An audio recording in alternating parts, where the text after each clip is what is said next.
Greetings folks, and here we are again for another bumbling amateur session of how not to build a model railway.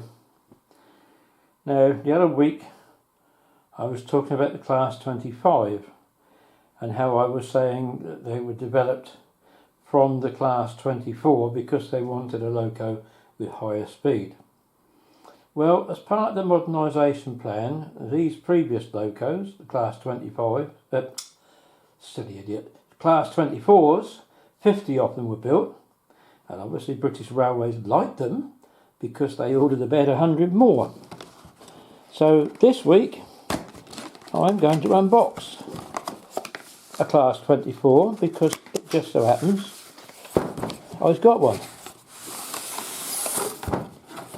But not in British Rail Blue.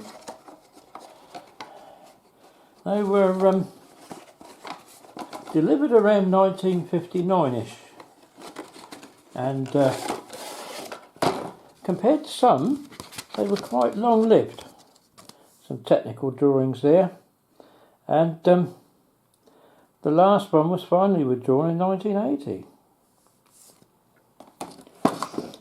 Now, from what I can understand, all bar 10, I tell you what, this is a heavy beast, this is. But there it is, look.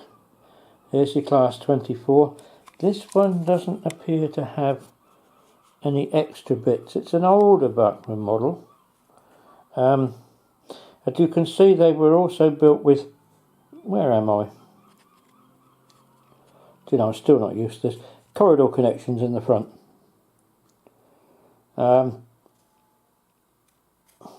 I like the 24s. There's something a bit different about them. Some of them were later built with a headco box on the front. And 10 of them, but they all had steam heating boilers except for 10. And instead of steam heating boilers, they were fitted with air compressors because they were used on the famous conceive ore trains, and some of them had tablet catchers on the outside. Somewhere, I do wish I get this right, somewhere there, and they were used on the far north lines in Scotland.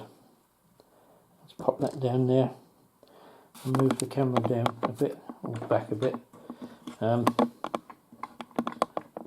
Yeah, they were used on the far north lines in Scotland, and I suppose the object of the tablet catcher was because the single line sections were controlled by a tablet which would be put in a little pouch, and some of you have been to Heritage Railways still see how that works, where it's fitted to a great big ring on it, and where it's done manually, the signalman holds down at one height and the railway driver holds his out on the other height, and they grab it in their arms.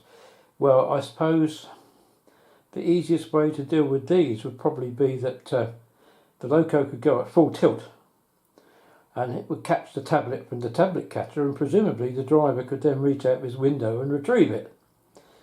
The only thing I can assume is that he probably threw the other one out the cab as he went past the signal box. But such things, of course, don't happen now on the main line. So, therefore, that is the Class 24. But if I was to leave it there, I would shortchange you for this week, wouldn't I?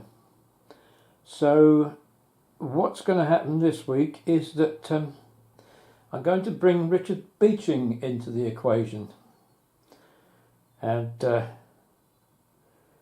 I don't personally believe he's the villain that so many people take him for. He had a job to do, and I've spoken to various railwomen over the years, and without wishing to be accusatory, I have heard more than one suggestion that some of the figures for the lines that he closed had been massaged for the sake of getting rid of them. I don't suppose it's surprising, given that Ernest Marples, the Transport Minister at the time, was knowingly, heavily into road building. But we won't go there, that's politics, and that's way back in the 1960s. All I can say is that I think Beeching was unfairly criticised because the following Labour government, having said that they would reverse the Beeching cuts, not only approved virtually all of them, but from what I can remember, they probably cut even more railway lines than Beeching suggested. Isn't it strange how history repeats itself? And I'll say no more than that. Another government that goes back on its word. But anyway, that's as far as that aspect of Beeching report goes, but there is a positive one, and that concerns freight. And I'll be back in a moment to discuss that. Just before we see the train on the move, the bulk movement of freight was tried specifically on British railways between 1959 and 1965. The idea being to move whole lots of goods in one train. And it was started off on a train named the Condor, as I say, which ran between 59 and 65 and included the longest non-stop journey by diesel loco, 301 miles from London to Carlisle on its way to Scotland. They carried standard containers plus a slightly larger one on a wagon known, I think, as conflat peas. Unfortunately, there's no models available right off the shelf in 00 gauge, so it's not something I can show you. Beeching took this whole idea a good step further because he came up with the concept of having something like 55-ish major freight hubs all over the country, between which would run trains known as Freightliners, which would be specific wagons capable of handling 2 30-foot containers, a 60-foot or 3 20-foot. And this train I'm running behind the Class 24 as an example of the standard 20-foot containers. It has 2 private owner 30-foot containers, and also you could move bulk chemicals in 20-foot wagons. There you go, 20-foot containers. The brake coach on the end, I've used a bit of licence. When it first started, the rail unions would not allow the guards to travel in the rear of the locomotive. So they converted a whole load of old, almost pre-grouping stock into some kind of a brake van to fit on the end of the Freightliner train, so the guards had somewhere sheltered to sit. I'm quite sure it's not with the realms of possibility that sometimes standard brake coaches might have been added to these consists in order to move them from one part of the country to another.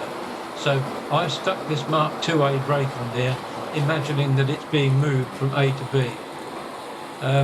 This was a very positive thing from Richard Beeching, and it really proved to be highly successful. So you see, not everything he did ended up being bad for the railways.